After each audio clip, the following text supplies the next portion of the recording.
অনেক দিন পরে ভিডিও করছি। আজ একটা অত্যন্ত ইম্পর্টেন্ট, অত্যন্ত গুরুত্বপূর্ণ একটা কথা শেয়ার করব।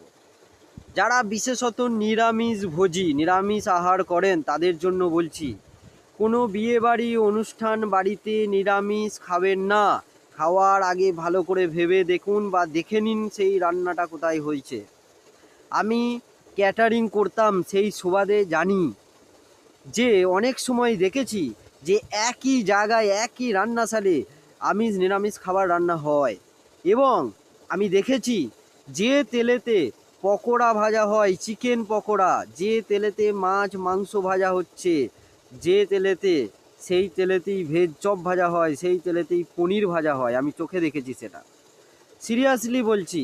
এইবার ভাবে দেখুন, আপনি অনুষ্ঠান বাড়িতে খেতে বসেছেন টেবিলে, আপনি বললেন আমি নিরামিষ খাই, আপনাকে ভেজ চপ দিল, আপনি নিরামিষ বলেই খাচ্ছেন, কিন্তু সেই ভেজ চপটা ভাজা কোথায়?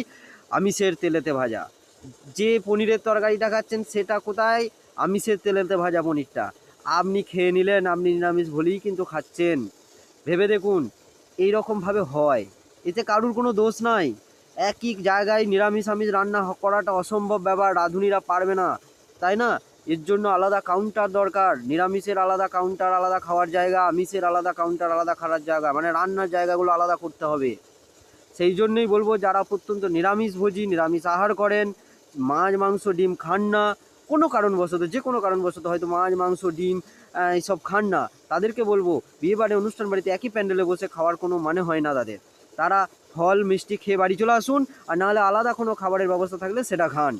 এটা আপনাদের সচেতনতার জন্য বলছি, সিরিয়াসলি বলছি, সচেতনতার জন্য বলছি, আপনারা সচেতন হন। আমি নিজে নিরামিষ আহার করি, আমি জানি নিরামিষ আহার করা শরীরের জন্য প্রচণ্ড ভালো, অনেক রোগ থেকে মুক্ত হয়ে যাবেন, আমি নিজে সেটা হয়েছি।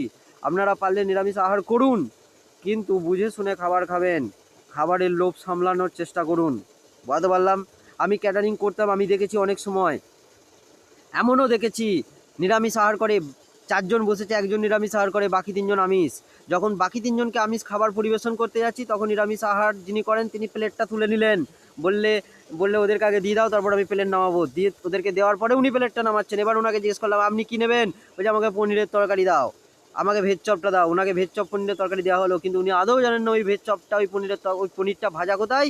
যে তেলে চিকেন পকোড়াটা ভেজেছে সেই তেলেতেই ওইটা ভেজেছে, তিনি জানেনই না। তিনি কিন্তু নিরামিষ বলে আহার করে নিলেন। এবার বলুন, এটা হচ্ছে ব্যাপার, তাই না? এবার আমরা ক্যাটারিং করার সুবাদে এইগুলো দেখেছিলাম, ঠিক আছে, খুব খারাপ লাগতো, সিরিয়াসলি বলছি, খুব খারাপ লাগতো। কিন্তু আমি কি করব, আমরা তো কাজ করতে গেছি না, কিছু করার নাই। তো যাই হোক, কারুর স্বার্থে আঘাত দিলাম না। ভিডিওটা ভালো লাগলে শেয়ার করুন, সচেতন হন।